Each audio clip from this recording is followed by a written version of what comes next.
Sudah, dan barusan aja selesai membuat laporan untuk Adinda Lesti.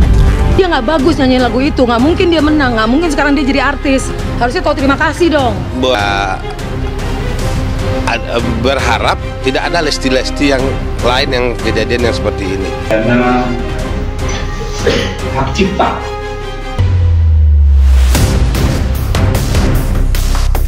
Lima alasan Lesti Kejora dipolisikan. Dugaan pelanggaran hak cipta jadi sorotan. Rizky Bilar melawan. Jakarta, 21 Mei 2025. Industri hiburan tanah air kembali diguncang kabar mengejutkan. Pedangdut papan atas, Lesti Kejora, dilaporkan ke pihak berwajib oleh seorang komposer musik independen yang menuding Lesti telah melanggar hak cipta dalam salah satu penampilannya.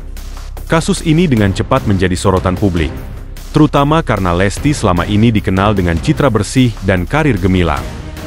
Menambah tensi konflik, sang suami, Rizky Bilar, muncul dengan pernyataan keras membela istrinya, menyatakan bahwa laporan tersebut syarat dengan motif pribadi dan tendensius. Bagaimana ulasannya? Inilah news update kita terkini.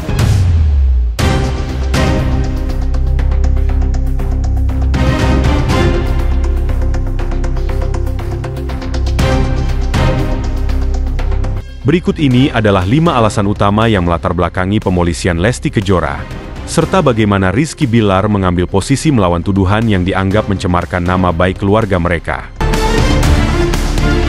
1. Dugaan pelanggaran hak cipta atas lagu populer. Poin sentral dari laporan hukum terhadap Lesti Kejora adalah dugaan pelanggaran hak cipta. Dalam dokumen laporan yang diterima pihak kepolisian Jakarta Selatan, Lesti dituding telah membawakan sebuah lagu milik seorang komposer muda tanpa mengantongi izin resmi. Lagu tersebut kabarnya dibawakan Lesti di salah satu acara televisi nasional dan diunggah ulang ke kanal YouTube resmi miliknya, lengkap dengan monetisasi. Pelapor menyebut bahwa Lesti maupun pihak manajemennya tidak pernah menghubungi sang pencipta lagu untuk meminta izin atau membicarakan royalti. GAP sebagai pelanggaran serius terhadap UU Nomor 28 Tahun 2014 tentang hak cipta, yang menyatakan bahwa penggunaan karya cipta tanpa persetujuan tertulis dari pemilik hak merupakan tindakan pidana. Menurut kuasa hukum pelapor, tindakan tersebut tidak hanya merugikan secara finansial, tapi juga menciderai integritas dan martabat pencipta lagu lokal. Hak cipta bukan sekadar soal uang, tapi pengakuan terhadap hasil karya dan perjuangan kreatif, ungkap kuasa hukum tersebut dalam konferensi pers. 2. Rekaman dan distribusi digital tanpa kontrak.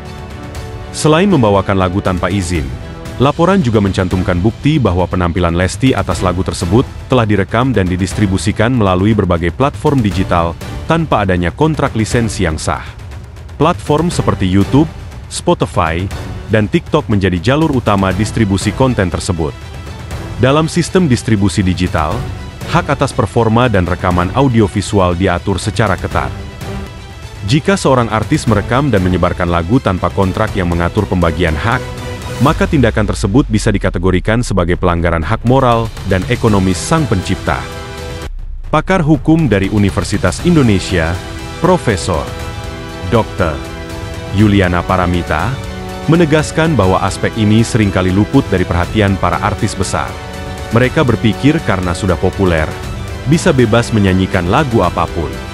Padahal, tanpa lisensi eksplisit, itu tetap pelanggaran, ujarnya. 3. Pengabaian somasi dan niat itikat baik yang diragukan. Pelapor mengklaim telah mengirimkan 2 kali somasi kepada pihak Lesti Kejora dan manajemennya sebelum melaporkan kasus ini ke polisi. Namun, tidak ada tanggapan resmi yang diterima, baik dalam bentuk permintaan maaf maupun klarifikasi. Hal ini memperkuat keyakinan pelapor bahwa tidak ada itikat baik dari pihak Lesti untuk menyelesaikan perkara secara kekeluargaan. Kami sudah memberi ruang dialog. Tapi setelah 2 bulan tanpa respons, kami memilih jalur hukum, ungkap pelapor dalam wawancara eksklusif. Kurangnya tanggapan dari pihak Lesti juga dikritik oleh sejumlah musisi tanah air yang menekankan pentingnya menghormati karya sesama seniman, terutama dalam era digital yang mudah melacak jejak penggunaan karya orang lain. 4. Dugaan monetisasi ilegal yang merugikan finansial pencipta lagu. Aspek keempat yang diperkarakan dalam laporan ini adalah dugaan bahwa lagu tersebut digunakan untuk keuntungan pribadi melalui monetisasi di media sosial dan platform streaming. Kanal YouTube resmi Lesti diketahui memiliki jutaan subscriber, dan tiap videonya dapat menghasilkan pendapatan signifikan dari iklan. Jika benar lagu tersebut digunakan tanpa izin dan menghasilkan uang melalui views dan sponsor, maka ada potensi pelanggaran dalam bentuk pemanfaatan komersial ilegal. Pelapor bahkan menyebutkan bahwa nilai kerugian mencapai ratusan juta rupiah jika dihitung berdasarkan potensi royalti dan eksposur. Menurut ahli royalti digital, Dimas Rizal, monetisasi konten musik tanpa izin dapat diklasifikasikan sebagai pencurian pendapatan. Ada value ekonomi yang nyata, dan kalau diabaikan, ini bisa menjadi presiden buruk di industri musik kita, jelasnya. 5. Tekanan sosial dan reputasi yang tercoreng.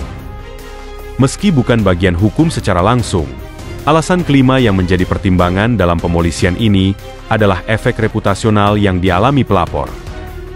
Sang pencipta lagu mengaku menerima tekanan dan intimidasi dari penggemar fanatik Lesti yang menganggap laporan ini sebagai bentuk pansos atau mencari sensasi.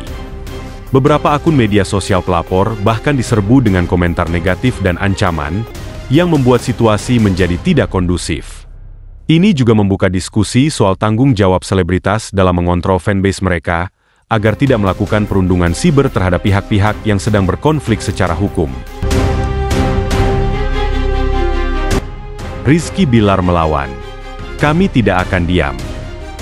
Di tengah gelombang laporan tersebut, Rizky Billar, suami Lesti Kejora, tampil ke publik dengan pernyataan keras. Dalam unggahan video berdurasi 5 menit di akun Instagram pribadinya, Billar menyatakan bahwa tuduhan yang dilayangkan kepada istrinya adalah bentuk pencemaran nama baik dan pembunuhan karakter. Kami akan melawan. Tidak semua tuduhan bisa diterima begitu saja. Ada mekanisme klarifikasi yang seharusnya ditempuh, bukan langsung ke media atau polisi, ujarnya. Billar juga menuduh bahwa laporan ini bermuatan pribadi dan mungkin berkaitan dengan rivalitas dalam industri musik dangdut yang kian kompetitif. Ia menyatakan bahwa tim hukum mereka sedang mempersiapkan laporan balik atas dugaan pencemaran nama baik dan penyebaran informasi yang merugikan secara sepihak. Respons manajemen Lesti sedang dikaji. Manajemen Lesti Kejora hingga saat ini belum memberikan pernyataan resmi yang rinci. Namun dalam rilis singkat yang dibagikan ke media, mereka menyebut bahwa pihak internal sedang mengkaji isi laporan hukum tersebut bersama tim legal.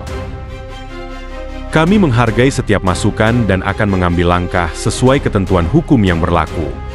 Kami berharap proses ini berjalan dengan adil dan proporsional, tulis pernyataan tersebut. Ujian serius di tengah popularitas. Kasus ini menjadi ujian serius bagi Lesti Kejora, yang selama ini dikenal sebagai ikon muda dangdut yang berprestasi dan inspiratif.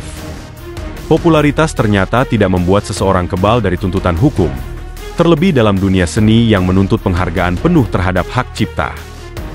Dari sisi lain, kasus ini juga membuka ruang diskusi publik tentang pentingnya edukasi hak kekayaan intelektual bagi para artis, manajer, dan label.